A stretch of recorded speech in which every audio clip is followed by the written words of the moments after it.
Welcome to PolyCast, a Civilization podcast focused on game strategy. Dan Q. Makalua. The Me and Team. Ed Jin. With guest co-host Morton Alvito. Let's not pronounce your mom. Yep. Are you trolling the chat, Maggie?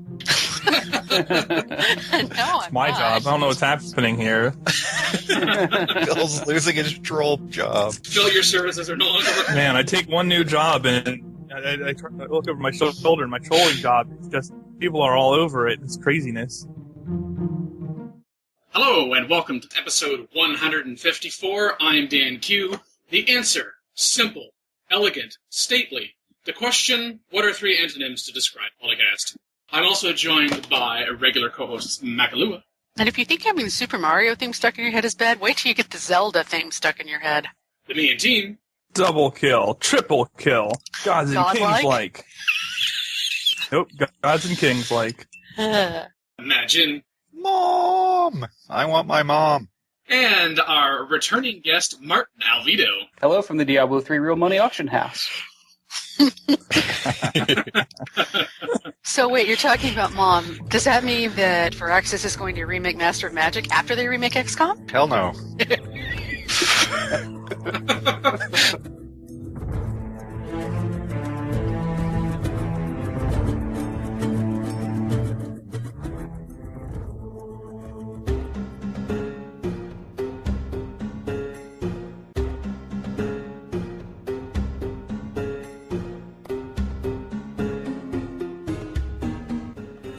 So this is one of those classic optimization problems that you face in Civ. The question that's being asked is which tile to build great person improvement on.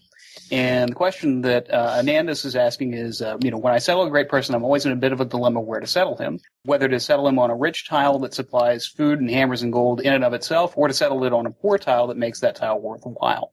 And the reason that this question is interesting, and it's been asked many times since the game released originally, when you're sitting there and you're trying to figure out how to get as much of whatever you want as you can, the big thing that you want to do is figure out how to extract as much as you possibly can from the land which you are given by the map. The answer to this question is a little non-obvious, which is why it keeps getting asked over time and time again. I think Vexing and Dave McW in particular do a very good job of addressing the question in the thread, in that what you want to do is you want to put yourself in a position where you always want to put the great person improvement on a tile you're going to be working anyway. The reason for this is that if you're placing the great person improvement on a tile you would not otherwise be working, you're giving something up. And so it's very important that whichever tile you drop it on is within the set of tiles that you would be working with the population that you've got. And then the other thing that you want to think about when you're addressing this problem is you want to put yourself in a position where you're giving up as little as possible from placing the great person improvement on that tile. So you have to look at what you would otherwise be producing on that tile if you put a regular improvement on it rather than the great person improvement. For basically the good tiles to look for in that more or less meet those criteria are sheep, wheat that's not on a river, and horses that are in horse tiles. The reason that those work well is because you're giving up typically a small amount of food that you would be getting if you improve the tile normally. And in return, you're placing this on a tile that otherwise you'd like to be working because it naturally has its own inherent improvements. To get into it, I mean, with sheep, when you improve it, you go to 2 food rather than 1 food, and it's on a hill already, so you've already got 2 hammers coming out of that sheep tile.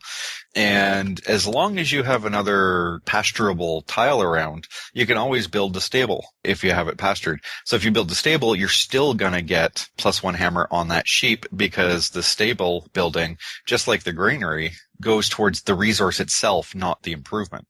So you can always get the bonuses from that, which is why those are pretty much the best tiles.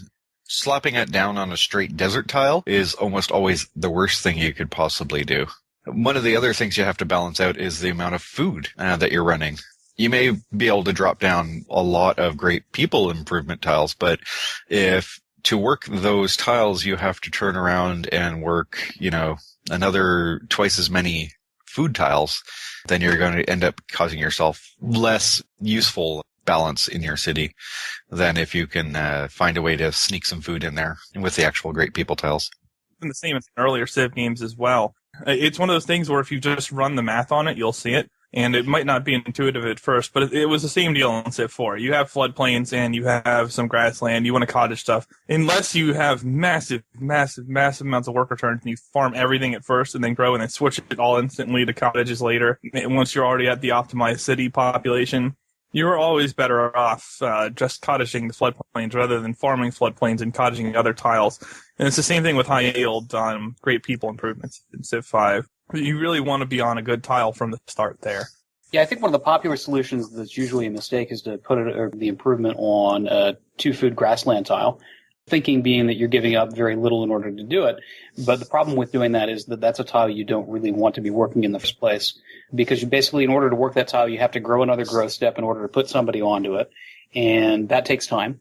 And additionally, you're not getting anything out of that particular tile anyway. You're just getting 2 more food that sustains the citizens. So, in most cases, it's, you'd rather be running a specialist or something along those lines, rather than put somebody on that tile. Well, I guess it depends on where else you can do. I mean, if you run out of sheep, but you're still dropping great people, well, then secondary choice would definitely be a grassland tile versus, say, a hill. Because if you drop it on the hill, now you need to not only grow to be able to work the tile, but you have to work a 4-food tile just to make the next 2 citizens be able to handle that great person tile. Types of improvements that we are talking about from your great people: the landmark from the artist, the manufactory from the engineer, citadel from the general. We talked about that in a little more detail last week, although less so perhaps than the other ones here. Custom house from a merchant, the holy site from a prophet, and a academy from a scientist. One of the few little nagging points in here is the cow. It's still pasturable one, but it's 3 food. The 2 improvements that it gets from the stable and that, you end up losing 1 food, 1 hammer in the long run for not dropping it there. But people tend to forget about the cow.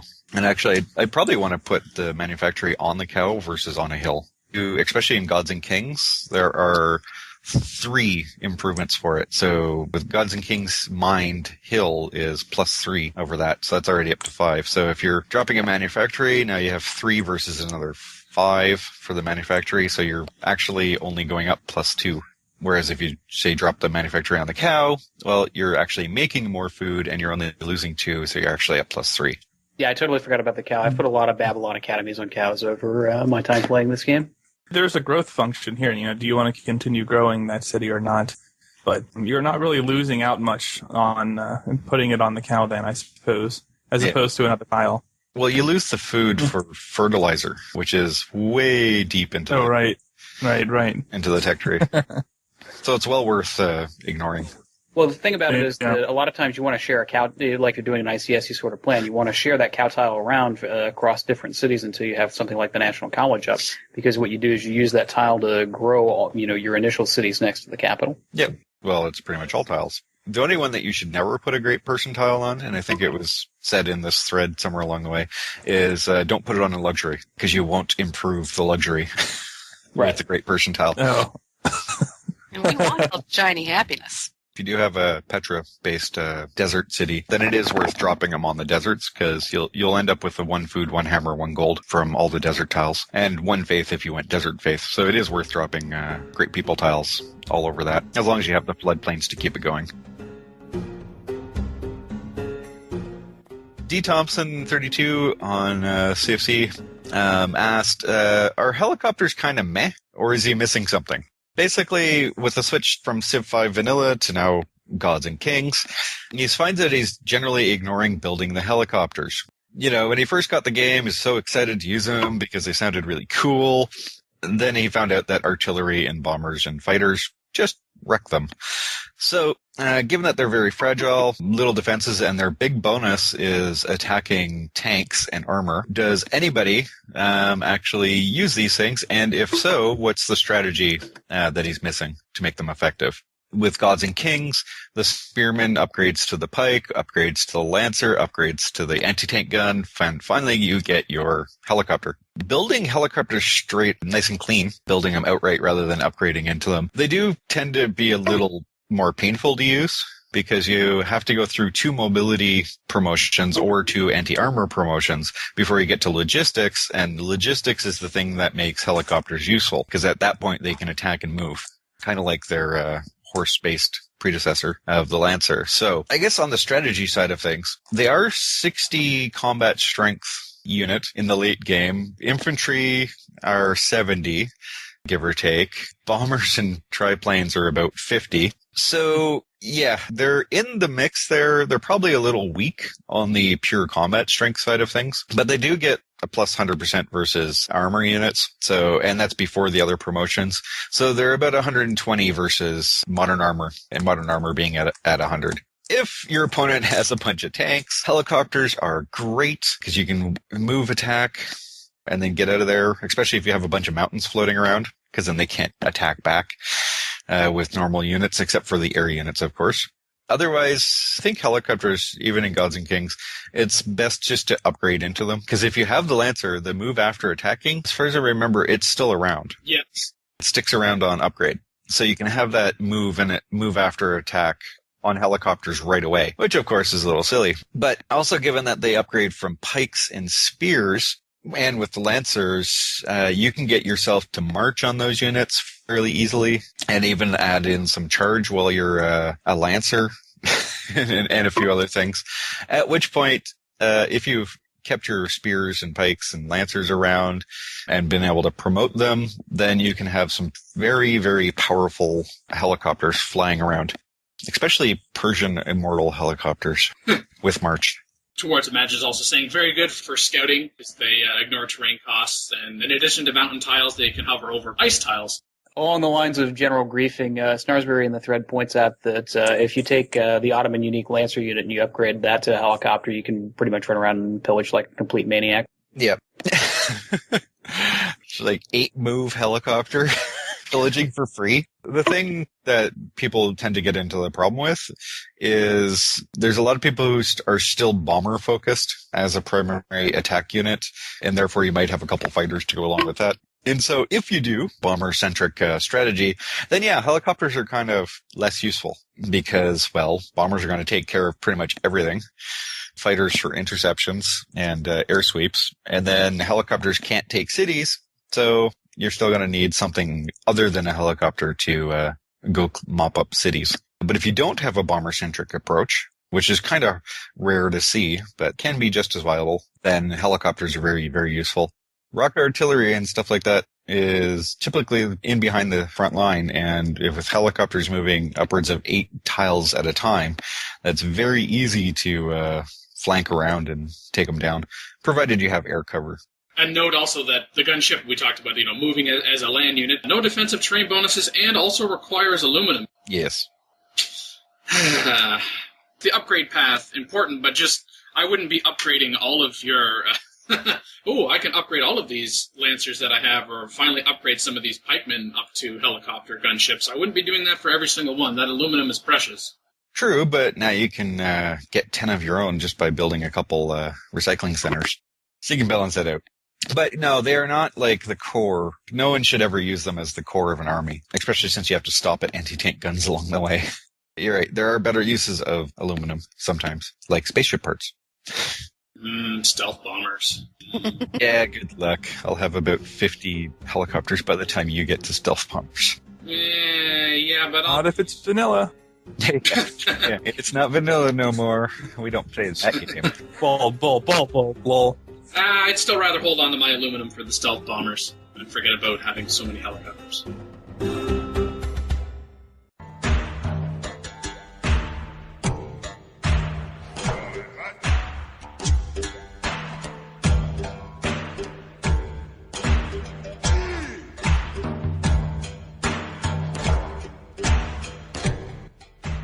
Maybe go on to the next topic. Which is more aluminum, hey.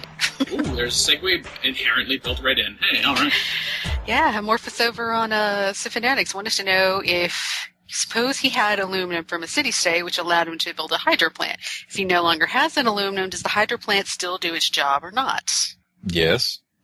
Here we go. I was sitting here thinking, in real life, pipes don't stop working because you can't make more of them. It works basically just like the factory when you run out of coal. It still works. It probably shouldn't. With the factory and the coal, no, that should not work. With the hydro plant and the aluminum, I could see it still working if you wanted to be realistic, quote unquote, about it. Add to it, if you lose your aluminum, the issue is more about your units that may be using that aluminum because of the 50% combat penalty. Yes, your aluminum hydro plant does not use that much aluminum. And as DSLR2 points out, keep in mind if you want to build units that require those resources, the first resources that are available will go to maintaining those buildings. If you're already using 3 aluminum with the hydro plants and you get 4 new stuff and you've been -3, it'll go to the hydro plants, and then you'll only have 1 for the units. So you're still going to be negative in your strategic resource usage, but it's not going to hurt you otherwise if you never get more aluminum, except for the whole unit thing.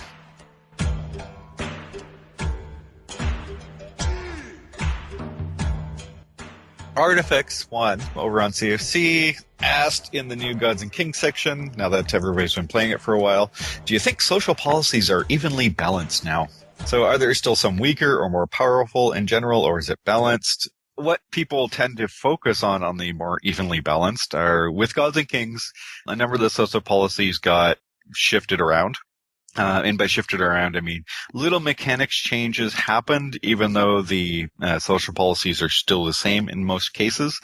So, like with Liberty, the finisher is still a free great person, but the mechanic now exists that when you take it, it costs you a great person. So your great person points requirement for your next great person goes up by 100, just like if you produced it naturally.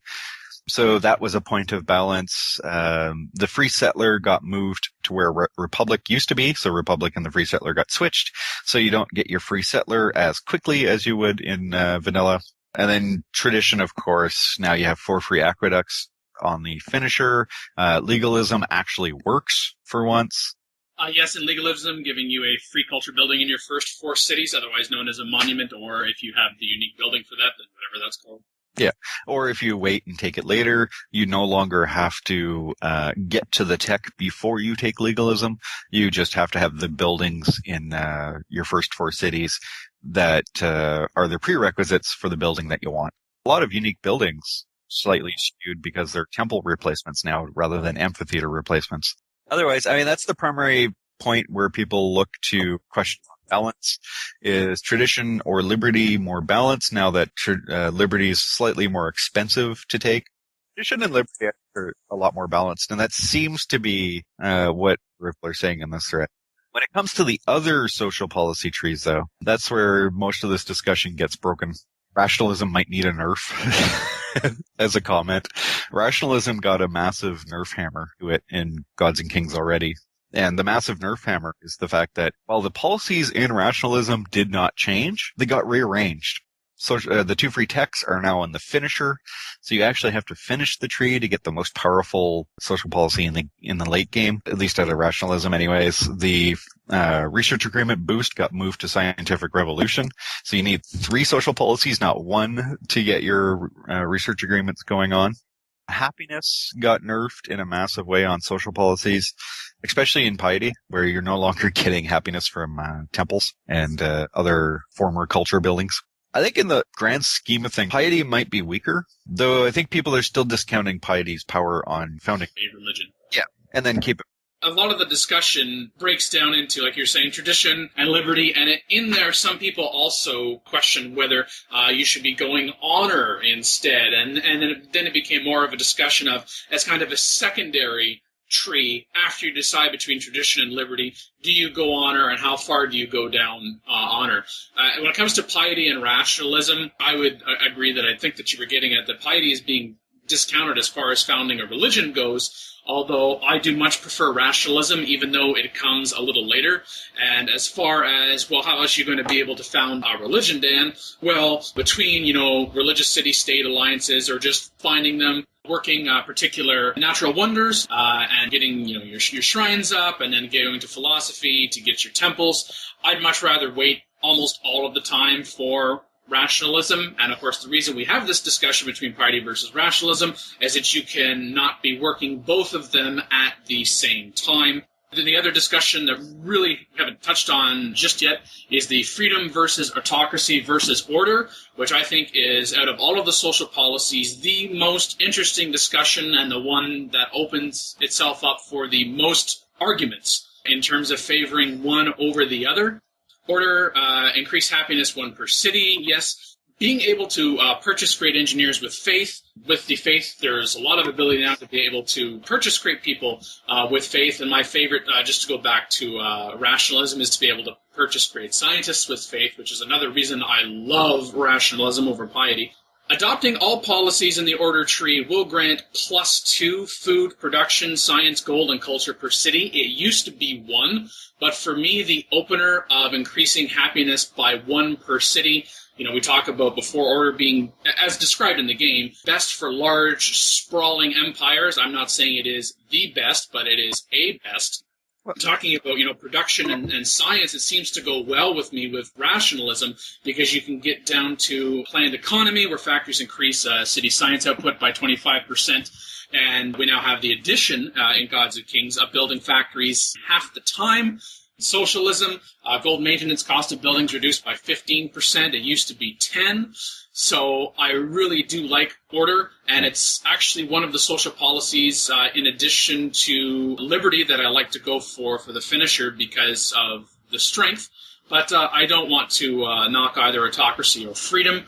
I think on order you missed probably the most important change in there. Communism, +1 hammers to all mines and quarries. Oh, yes. It used to be +10% production when constructing buildings. Yeah. And that comes after socialism. Yep. And socialism comes after planned economy. Yep. What were we talking about? Oh, yes. Autocracy reduces unit gold maintenance by 33%. But now you also receive 10 culture as plunder for each point of culture produced in the captured city. That's new. And then they also changed the finisher, which I thought was a very good idea, because I kind of often went meh with it. Not so much about a 25% attack bonus as opposed to a 20, but now it applies to all military units for 50 turns as opposed to 30. Militarism is still the same, about gold cost purchasing units reduced by 33%.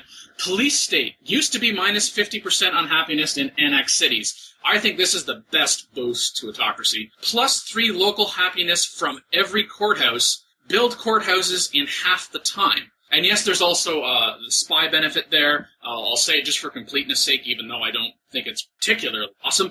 Effectiveness of enemy spies reduced by 25%, and your counter spies have a 25% increased chance of catching enemy spies. I'd just rather have counter-espionage and stabulatories and police stations, if necessary, instead. Yeah, but the Great Firewall is the only way to really shut down all spying on you. So going autocracy for police state is not a bad thing if you're running a mass war-based empire. Because if you got to think about that plan, if you went into autocracy, you're probably sticking on the military tax. And if you're on the military tax, you really don't want people stealing them from you. Because they would just turn around and build units and defend themselves. You can't discount that one. And with police state, actually, just like with other things, the big change to police state is the fact that courthouses no longer remove all of that unhappiness. So a courthouse is no longer a free, +3 happiness or +6 with police state bonus. That the unhappiness for the base city is now finally back in. So you can't use courthouses to knock out all your happiness. Other changes to autocracy at fascism. All great generals receive +2 movement. That was an addition. And then a change in total war with production when building military units is now +25% instead of +15. I believe it's with autocracy you can purchase great generals and great admirals with faith as well. Not that I've ever done that. Yeah, that seems the least useful. It's like, I think I'd be generating great generals and great admirals just through, I don't know, combat. Yeah, except that you can't burn them for golden ages anymore. So, I can't constantly fuel my golden age by getting more great generals? Yeah, I can convert my faith into citadels. Woohoo! Except that citadels now have the culture bomb approach. So you can actually use that to march an army all the way through somebody's territory if you really want to. Yes, you can. And actually, I like that change, because that, doing the culture bomb plus the citadel, having that combined, I actually enjoy that more than just the straight culture bomb that it was before, because the culture bomb has never been as we see in Civilization 4. Or can see in Civilization 4. Oh, wow. Oh, yeah. Anyway, flashbacks. Freedom. Unlocks an industrial now. So truly, I think it becomes a bit more of a, do I go to that? Do I go to autocracy? Do I go to order? It used to come at a renaissance. You can purchase great artists with faith now, with freedom, and I think... Yeah, none of the actual policies changed. No. It was just a shift to later. And you go, yeah? Dude, play culture. Play a culture game, get into freedom. Mass convert faith to great artists, because great artists are the only things that can produce golden ages now. And golden ages produce culture now. So. Well, yes, let me make it clear, I don't play culture games, so that's... Yeah, I was going to say, Dan's a warmonger these days. Yeah. I'm afraid so. Dan's always been a warmonger. As long as you... At least as long as I've been playing with him. Yeah, a couple of years at least. No, he didn't used to be. And just to go back to piety briefly, only because you said in the start, mentioned that there wasn't any changes in terms of, like the names of things, for example, or a complete substitution. But, of course, in piety, there no longer is the social policy known as free religion. Yeah, that's true. For some reason. I wonder why they did that. Religion now costs you. Yeah. No more free religion for you. It's now religious tolerance, which reduces the culture cost of future policies by 10%. Which used to be the former finisher. Yes, and now instead the finisher is... Costs for faith-based units and buildings are reduced by 30%, and then holy sites give you +3 gold and +3 culture. The one that is not changed in any way, and I'm fine with that, because it was fine the way it was, and that was patronage. Yeah, except it wasn't changed, but mechanics were changed. Yes. And the big mechanics change in there, obviously, is that now asceticism and pledge to protect and papal primacy all adjust your floating, your resting point up by 20. And it's up by 20, not 220, which is a very useful point to note. Pledge to protect is up by another 10. And of course, papal primacy is up by 15. So that part got changed so you can have insta-friends all game long if you go with papal primacy or pledge to protect and ascetics. So you can horribly abuse the city-states just by having 2 of those things. Gold costs for like how much money you're spending to get influence from city-states has been nerfed a bit. Quests got added. So while the patronage policies haven't actually changed in their text format, pretty much everything about city-states has changed. Plus you can bully city-states and eventually lose your resting point down by another 20 and all that other fun stuff. On the whole, patronage seems to have been left alone. But it's all these little mechanics changes that are all behind the scenes that a lot of people don't even notice. That's the stuff that is really forcing a lot of balance changes. Of course, the big winner, I think, out of all of the social policies is, of course, commerce. Yes, it needed it. Yeah. Like, everybody's like, no, commerce is stupid unless you're on a water map, and even then, you only want the left side. But commerce now, with the finisher giving +1 gold per trading post, makes that TP spam even better. And especially with the finisher now doubling the gold output of great merchants, the trade missions, so that in the information age, you can get 2,000 gold per trade mission. That's not too shabby. Especially considering what gold can buy. Everything. And of course, yes, great merchants can be purchased with faith to continue with that. Oh, and I think the cheaper purchase one, mercantilism. Yeah, purchasing items in cities requiring 25% less gold. Yeah, that also got the +1 science per commerce building. And well, protectionism finally is in line with the other social policies. Protectionism now provides +2 happiness per luxury item that you get rather than +1. Oh, and then there's that free great admiral at the water tech. Yes, that naval tradition. Yeah. In looking at all of these social policies, overall, back to the initial question, because there was an initial question, artifacts about, do you think that the social policies are evenly balanced now?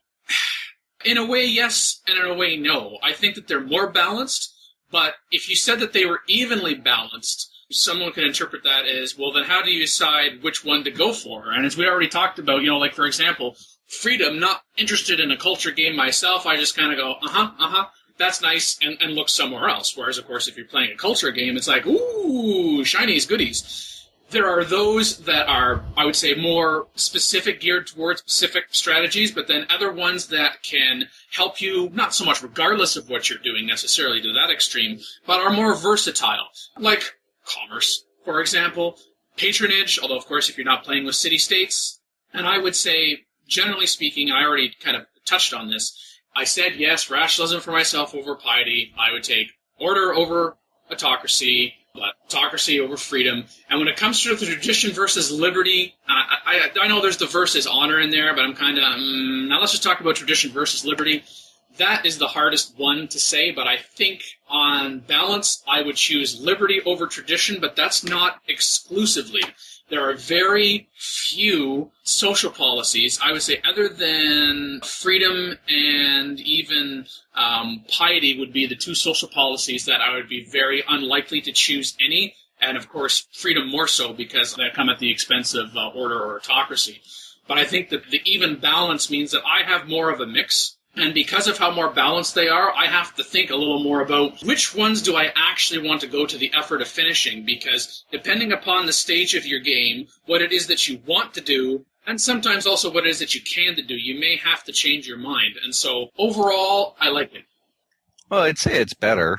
Tradition, liberty, balance is a lot better. I am seeing a lot more people want to go with tradition and coming out with the tradition starts, mostly for the for free aqueducts because, hey, for free aqueducts, and you don't even need engineering for it.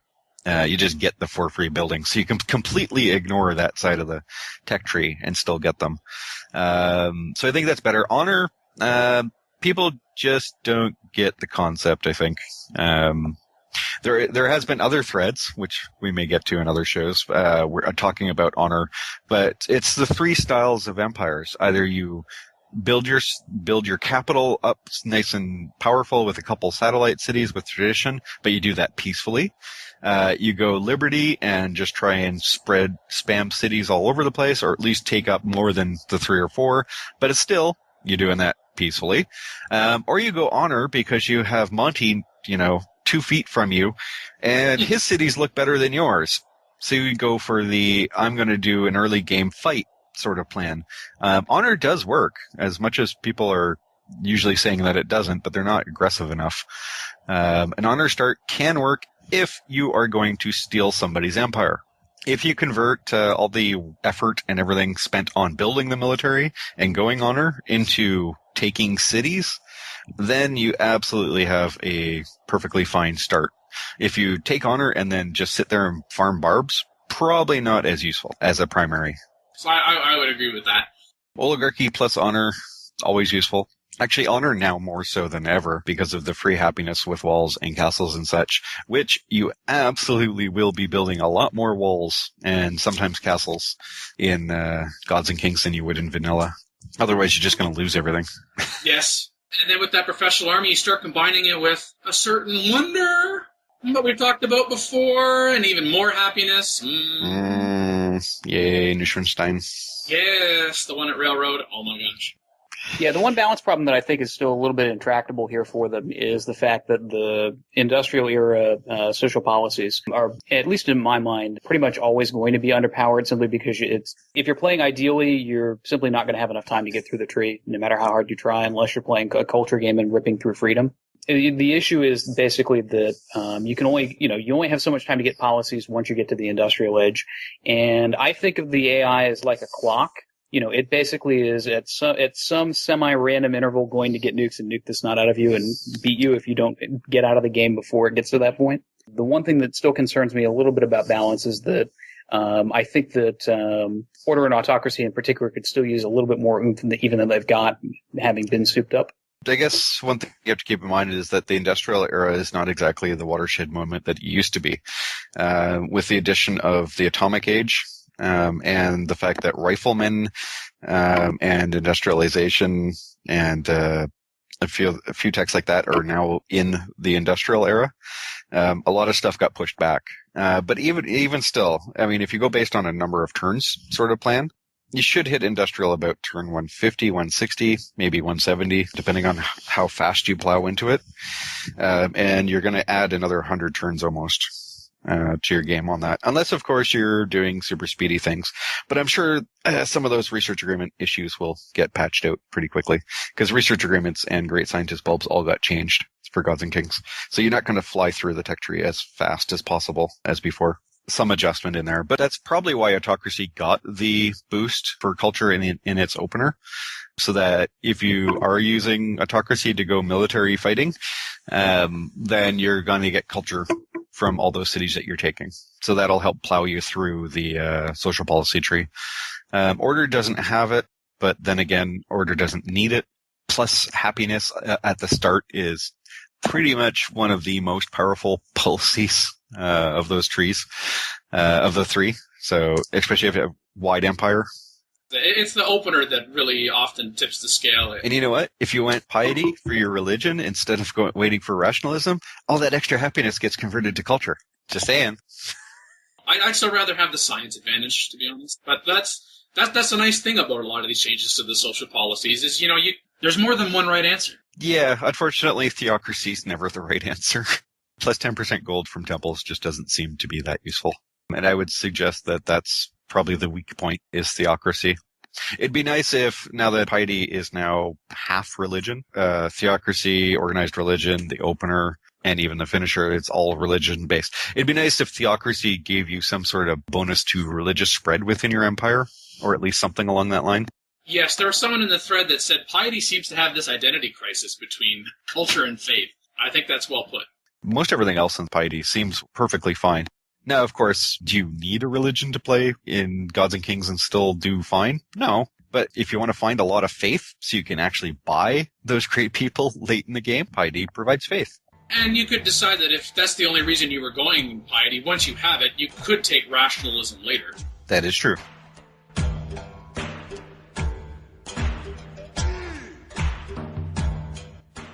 Like, oh, gee, we were just talking about social policy. Hey, guess what? More social policies. Well, more like alternatives to social policies. So Langdon, over on the 2K forums, was talking about what the social policy should really be. He likes it. He thinks it's a great improvement in Civ, replacing the government forms. He's like, however, the social policies in the game are just benefits of accumulated culture points. They're nice buffs, but really... Oh, wait. What does this mean? They're a nice buffs, but really helpful. Do you mean not helpful? I don't know. Yeah, I think he's missing an important word. Yeah. Yeah. His argument is having identity crisis. His argument is piety, what? But he wants them to be different. And he has a few examples where they would have a benefit and a cost. Because the current ones, it's just a benefit. You have no cost. You can be in whatever form of government. It doesn't cost you anything, like where is in other Civ games you had at least some restrictions. Yeah, like the fun thing in Civ 1 and Civ 2, where if you were in Democracy or Republic, you couldn't declare war without the Senate. It would force you into peace, too. And when I look at these bonuses that a lot of these proposed social policies are giving, it looks almost like a building. Like you get a small amount of something and you have a gold cost. Government building, I guess.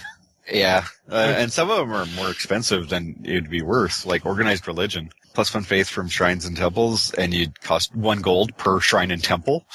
Ow. Straight one faith to 1 gold cost? Ew. I wouldn't want to do anything to do with that. I don't know, basically, yeah, it looks like he wants to turn social policies into more select and go. Yeah, he wants them to have a downside as well as an upside, basically. Except that all those downsides are money. Yeah, it's money. Yeah, and the current downside to the social policy tree that we have overall is choosing one social policy over another. Yeah. You're choosing the benefit of one at the expense of not getting the other. They seem to be like Civ 4 civics, only negative. It's kind of like telling someone, this is what you can do, and this is what you can't do. And he wants to phrase it as this is what you can't do, and he also tries to draw in a realism argument as well, which he kind of backs away from because people kind of pounced on that. I wonder why. That first sentence about a great improvement for Civ 5, replacing government forms in previous Civs. I think he is forgetting the civics from Civ 4, actually. Which this is what, again, it reminds me of only worse versions of civics. We could very easily rewrite the social policies to fit this model. We could say that, if you go down the tradition tree, then you produce settlers half as fast, or, 33% slower rather than getting a 50% settler buff going down the Liberty line, right? I don't necessarily know that would add anything. I mean, it would make things look a little different. It might make things feel a little different, but it wouldn't actually change the gameplay in any meaningful way. The way it's set up right now, the idea is simply that the opportunity cost of not taking the Liberty policy is effectively the cost of taking the tradition policy. And whether we juggle that around, if you actually sit down and you run the math on this sort of thing, taking this approach doesn't alter anything in terms of how the game plays or what you would choose to do on any given turn. Yeah. Oh, well, if you, I guess, switch to his suggested change, most of what he's doing is policies that can be turned on and off, except that when you turn them on, the only cost is gold, but you can get gold anywhere in the game. Whereas in Civ 5, your cost is all in culture, and you have to produce culture. The next social policy is going to cost you a lot in comparison. And if you expand, it'll cost you a lot. So I think the cost part is a little weird that he's focusing on gold. Why don't some of these have a cost in something else? Like it costs you faith for something or costs you culture for something. Yeah, like a religious policy that with the religion spread. So what I was talking about, if you want better, organized religion within your own empire, say plus 33% faith spread within my empire, except that it costs me an extra amount of faith per city. If you want something along those lines, I think you go back and look all the way back to the Alpha Centauri model where you had something like 10 different attributes and basically, enabling one of those social engineering values would give you buffs to some of them and debuff to a different one. Yeah. Yeah, like take environmentalism and all your production goes down even though your green rating with the planet went up. That's the point of social policies, kinda. Socially experimenting. Yeah, and he says social policies in the game are just benefits of accumulated culture points. They're nice buffs, but really aren't helpful in the overall gaming. I don't know. Wait a minute. Why don't I accept that they are quote-unquote just benefits of accumulated culture points, but not really helpful in the overall gaming? Pardon? I know, 90% of all strategies ever written for this game have probably half of it based around doing something with social policies. Like, go liberty to rationalism with a little bit of freedom. Go tradition to rationalism with a little bit of order, I think social policies are a pretty good chunk of the game when it comes to strategy. I like how, in the very last post, at least as of this recording, Megan Dolphin says, so the only problem with social policies is their name. Yeah. Yeah, I guess you can argue that. Are these really social policies, or can you think of some other system that would get social policies as a better name? Culture policies. Yeah. That's of accumulated culture points. I'm glad I could solve this thread. Don't worry, the next expansion will change the name of social policies. And then there was in the last part of his main post where he was talking about having ideology points if you were using different things, like having social welfare give you socialism, which I guess this would be part of diplomacy in the end game. You had a culture that had more democracy points instead of communism points. They'd hate each other. That actually is not a horrible thing, based around if you're going to start incorporating governments in Civ 5. Because obviously you're not going to come back and do governments the same way as in Civ 4, where it's, the choices and you can keep flipping back and forth. So I could see a potential system where, what social policies you've chosen or opened or whatever count towards a government style that you could choose to be part of. Say if you go tradition, you have more options towards monarchy or feudalistic or, the various options within that versus if you went liberty. And especially the most obvious is order, freedom, or autocracy choices, which currently have a diplomatic penalty, depending on how you chose that, or a bonus, depending. Yes. If everybody goes order, you get lots of friends. If whoever went autocracy is now disliked by most people. So there is that, but you can extend that sort of concept to stuff like, commercial empires versus the truly city-state Big Brother sort of thing. A lot more work to balance it out, so it's not just a knock-on effect.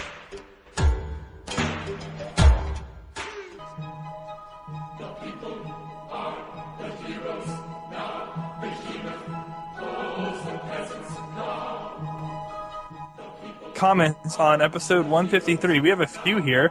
First by Apocalypse105, saying swordsmen and gods and kings, and they're useful. Don't forget you can upgrade them to longswords. Also, longswords upgrade the musket. Okay, so he's talking about the upgrade path. I know Majin mentioned that in the show as well, that swords have a pretty viable upgrade path you can use for them. And Babri argues that as a unit itself, swordsman's underwhelming, too expensive to research. I don't know about that. And can't fight well against walled cities, which is pretty true. Not true. And I disagree about them being inferior to spears. Well, I guess it depends who you're fighting, too. Oh, they require iron. They don't cost iron. Yeah. They require iron and therefore are inferior to spears. I don't know. Swords do pretty well against spears in a straight-up fight. So for that time frame, they're pretty good. And Apocalypse answers back. It's basically just going back and forth on swords there, and he cannot afford our swords. And then we have a long post by, is it Knockmurd or No Kamer, or do any of you guys know? I think it's probably one of those two, but we'll go with No Kamer. And this one's one of those TLDRs. I'm not going to, well, I read it, but I'm not going to read it on the show because that would probably take up a good 4 minutes of your time if I read the entire thing out loud. So I actually wrote a few things down just as points to highlight. First of all, I do agree, and I know we touched on it in the show a little bit, that conquest and domination should probably be distinctive victory conditions. Again, there's really no reason Civ 5 can't do it.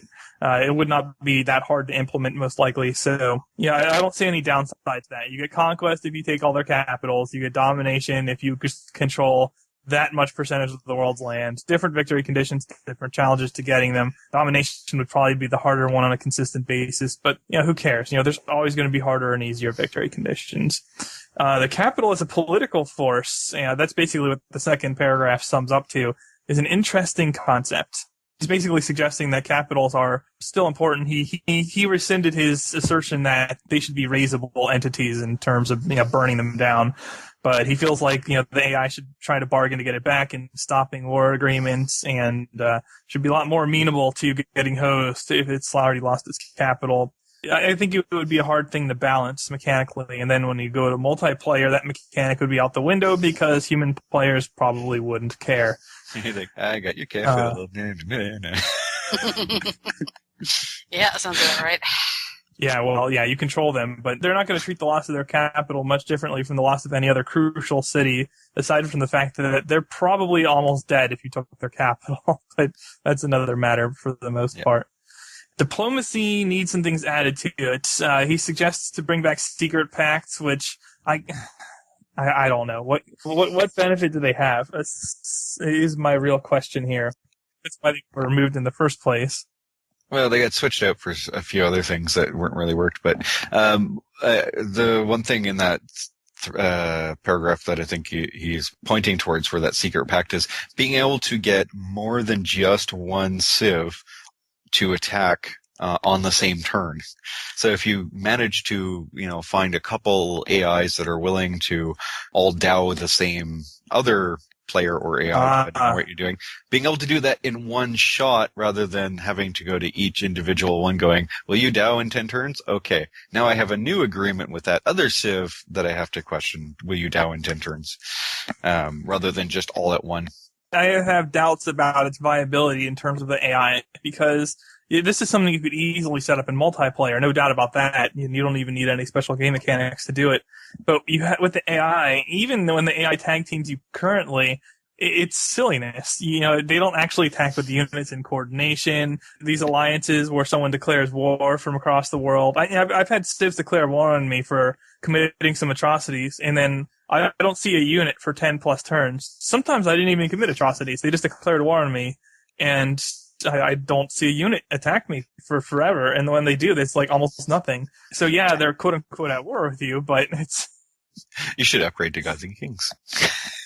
Yeah, maybe I should. And then the last paragraph, man, this is something that irks me to no end. And, this is something I've been back and forth with in Hall of Fame discussions and everything else. I don't like the idea of using offensive citadels because the AI does not use them. It's like, come on now, really? So are you not going to sell luxury resources to farm research agreements? Are you not going to use your resources properly? Are you going to deliberately build stupid things? I mean, where do you draw the line here? They put this mechanic in the game for a reason, and part of the reason that AI gets bonuses is because it doesn't use the resources in the game effectively. If it did, it wouldn't need the bonuses. I mean, this is ridiculous. You just pick anything you happen not to like for whatever reason and say, oh, it's not good because the AI doesn't use it. No. No, in this particular cases, AIs do actually use citadels properly, even. Do they? Yeah, they will culture bomb you with their citadels. As an explicit military attack that makes sense on a consistent basis? Sometimes. Do they do that? I've seen an so AI. Not consistently, but sometimes. Well, no, I've seen an AI steal territory to grab a luxury. That's a citadel. I've seen in a war an AI drop multiple citadels in a row to get closer to a city or a capital. Actually, in that case. Well, then that makes this argument even less valid. The AI does do it, sort of. So, I mean, what the heck? Not very well, but they still do it. Well, the AI doesn't play very well. I mean, it's like an argument against playing single player at all, which is silly because I think more people still play single player than multiplayer by a decent margin. So you can make up whatever pretend rules you want when you're playing a game in single player, or you can cheat as much as you want too, sure.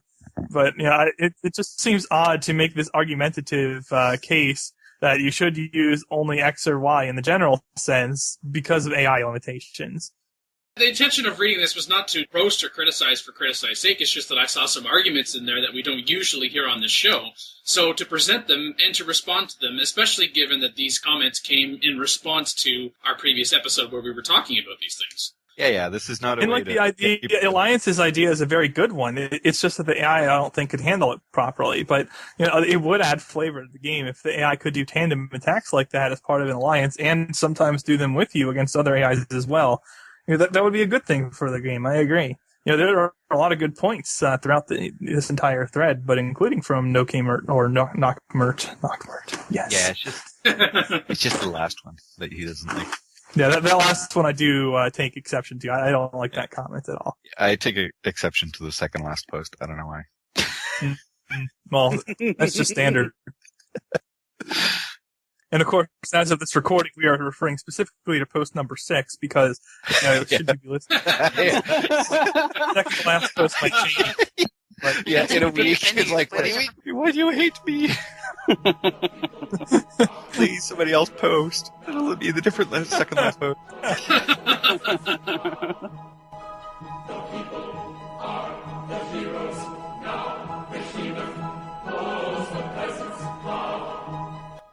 Hello, this is Candace Albinus.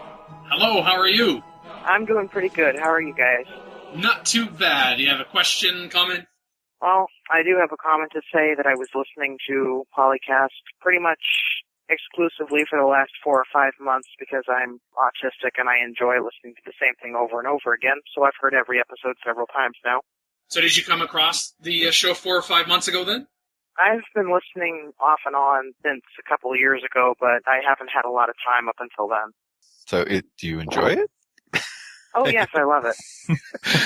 It's always encouraging. I would say you're doing pretty good the way you are. Do you play Civilization 4 and or 5? I play both. I play 5 more than 4, though. I'm only a warlord level player, so I'm not that good, but I try. Well, you're having fun, right? I mean, that's... Oh, yeah, I love it. All that matters. Yeah. Not everyone wants to train to become a good player. That's sometimes not too fun of a process for... Training? Who trains?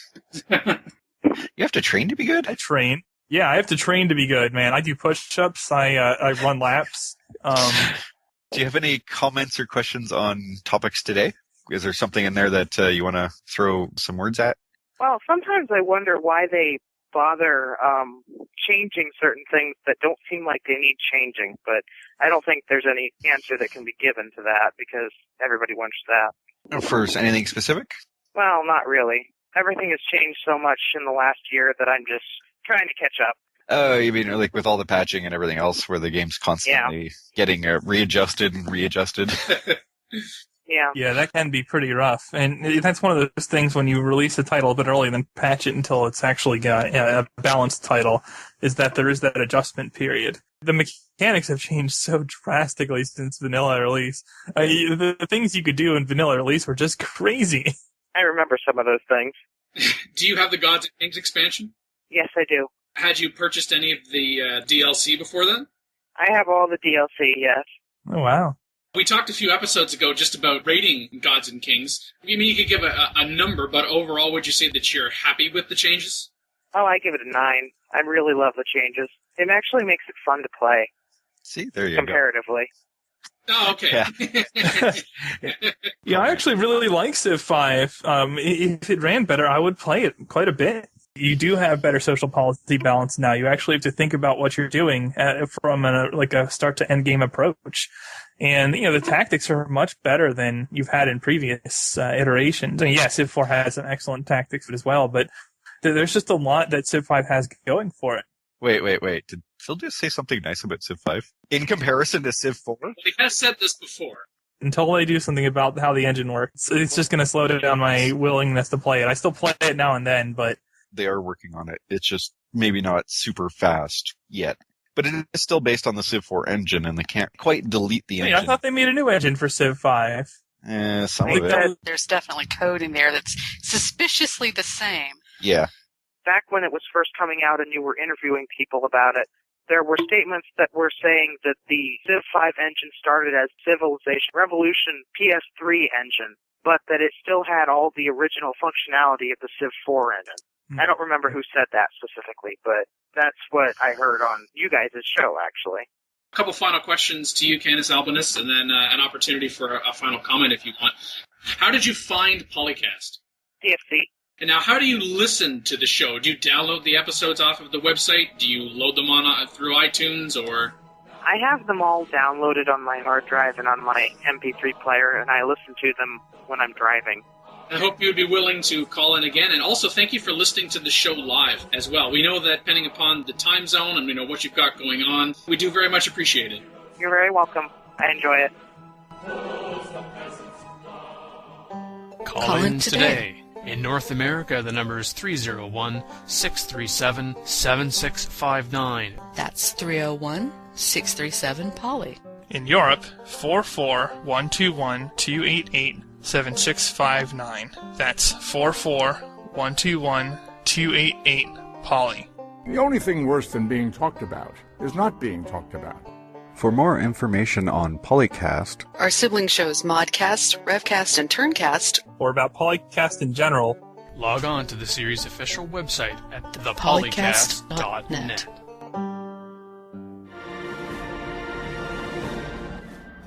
Did you just actually bring up singing, Mackie?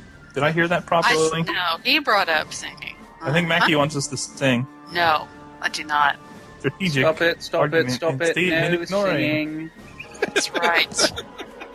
None of that. Oh, Mackie's going to want you back on the show so often. Well, if he's listened to previous episodes, Dan, he probably knows what that involves and how it sounds. It sounds like... do. One of the so big. This has been episode 154 of the PolyCast with you. Oh, I think you said me right. We were suddenly in a wind tunnel. Makalua, I'm not in a wind tunnel. the Me and Team, I have a wind tunnel anytime you need one. Imagine, Insert not a wind tunnel comment here. and I am Bart Alvito, and I'm also not in a wind tunnel. Yeah, that was a wind tunnel. That was my cat jumping up and trying to eat my mic. Oh, was it? Oh, I was going to blame Phil. In any event, we appreciate you all tuning in. Thank you very much for listening.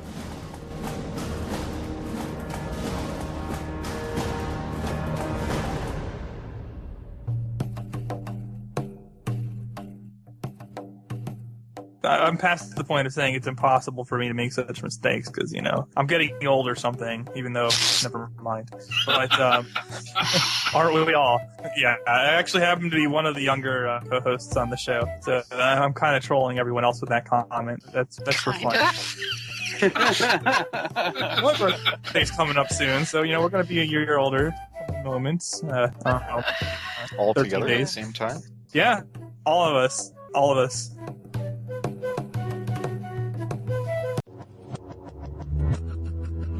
Record date August 11th, 2012.